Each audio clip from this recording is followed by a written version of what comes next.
dictator? Why would you say that? Can it fit a ship? And I look at you utterly horrified.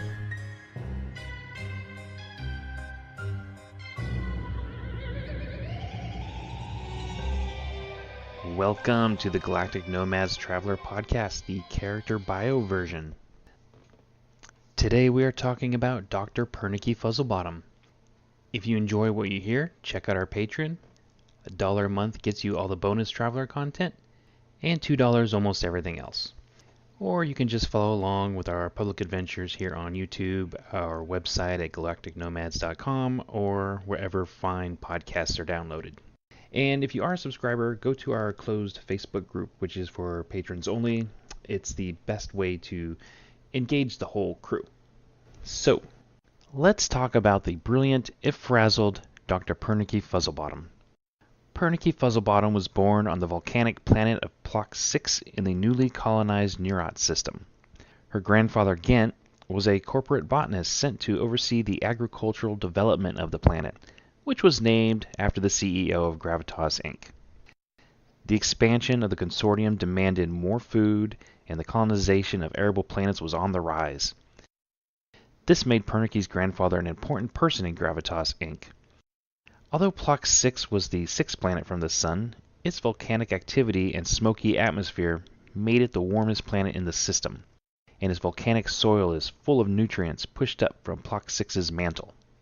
After several years of service, Ghent met his wife Lista and decided to end his wandering ways and settled on Plox 6. He had a son, Ghent Jr., who married Metris, who bore their only child, Pernicky. Pernicky was an immensely curious child. She spent hours in the fields with her grandfather, exploring the planet and surveying potential areas for agricultural development. When she was older, she was allowed to leave the planet with Ghent Sr., who made numerous trips to Plox 5, the fifth planet from the Sun.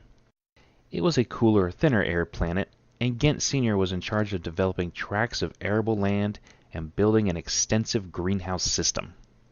On one occasion, Pernicky and her grandfather were shuttled to an observation area by Drox Blom. Drox had brought his son Drix on the trip, and the two young gnomes hit it off immediately. Drix would often accompany them to explore the new wild places of the planet. Drix shared the same sense of adventure and curiosity as Pernicky, and they spent many hours under her grandfather's tutorship in the wilds of Plox 6.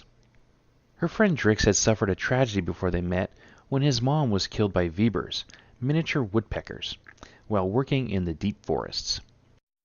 Several years after their meeting, Drix's father died in an aircraft crash, and Drix came to live with her grandfather, who liked the boy and wanted to do him a kindness.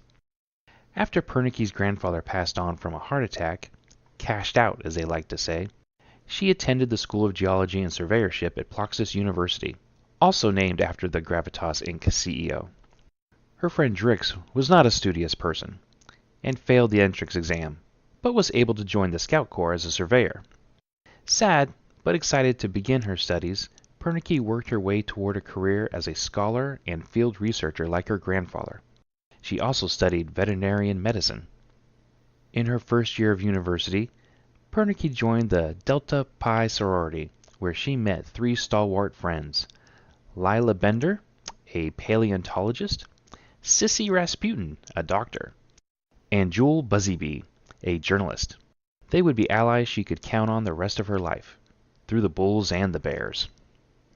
During her second year, she traveled to Plox 5 to attend a debate at Ploxis University's School of Business and Acquisitions, an annex of the university located on Plox's sixth sister planet. There she watched Yazfiz Tinkerfitz debate one of the school's professors regarding the merits of employee profit sharing.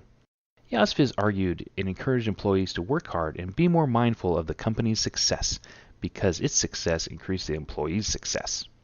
Yazfiz lost the debate in a split decision, 4-1, but he impressed the young scholar, who approached Yazfiz after the debate. They became fast friends and visited each other whenever possible over the next year, until one day, Yazfiz dropped out. And she did not find out until years later, when they reconnected, that he had suffered a terrible tragedy and fought against depression. But she was pleased he had gone on to be a successful merchant. After graduation, Pernicky followed in her grandfather's footsteps and took a job with Gravitas Inc. She traveled the edges of the consortium, surveying new planets, moons, and asteroid fields, and wrote reports on possible ways the company could exploit them for profit. In the middle of her career, she was ordered to perform experiments on Leosis, a cat-like predator discovered on Skelis 3. Gravitas Research Division head Grissom Peeperpot wanted to create intelligent creatures who could pass for an Aslan and be sold to the consortium military as a spy. Aslan are a humanoid cat-like race who are a threat to consortium power on the fringes of the territories. Peeperpot believed this would be possible because during the reign of the first consortium, a species of canines was raised through experimentation to be intelligent, bipedal humanoid wolves known as the Vargur. A lover of animals and trained veterinarian, Pernicky refused to head the experiments. Peeperpot's threats to ruin her career went unheeded until he threatened to destroy her beloved grandfather's name, as well as strike his accomplishments from the ledgers of honor in the corporate archives. Seeing no way out, she agreed on the condition her grandfather's name be safe and Peeperpot sign a guarantee of shares in a laboratory ship over to her. She was, after all, a gnome, and she may as well get something out of the project. Grissom Peeperpot reluctantly agreed, but Pernicky and her family's reputation made him willing to take the chance. Pernicky's acceptance of the project created an enemy of one of her subordinates, a Vargur named Keever Grimsnarl. He was a genetic research scientist who knew full well from the history of his people how painful the genetic manipulation process could be, as well as the generational aftereffects such as prejudice and isolation from society. But Pernicky failed to produce the results Peeperpot wanted. He accused her of purposely failing, though she truly did attempt to succeed, as she believed it unethical to not follow through on a deal once agreed to, even a detestable agreement. Peeperpot pulled her off the project. Several years later, with little explanation, she was removed from the company roster. She was able to hang on to her shares of the laboratory ship Tilted Halo, which was leased by a startup business called Metalink LLC. However, Pernicky was denied her pension, and shortly after retirement, Metalink LLC lost a lucrative military contract and could not even get permission to bid on new contracts. Pernicky suspected Peeperpot had something to do with her termination and the laboratory's loss of military grants after he left her a sarcastic-sounding "Congratulations on the new job" message. Worse still, the other shareholders of the company blamed her for the loss of the military contracts when they discovered her rocky relationship with such a powerful corporate executive. Now she spends a majority of her time toiling in obscurity on oddball projects scraped together by the Metalink LLC board. Pernicky even offered to campaign for grants to assist them, but the board feared Grissom Peeperpot would discover her intentions and cut the company off from even the meagerest supply of funds.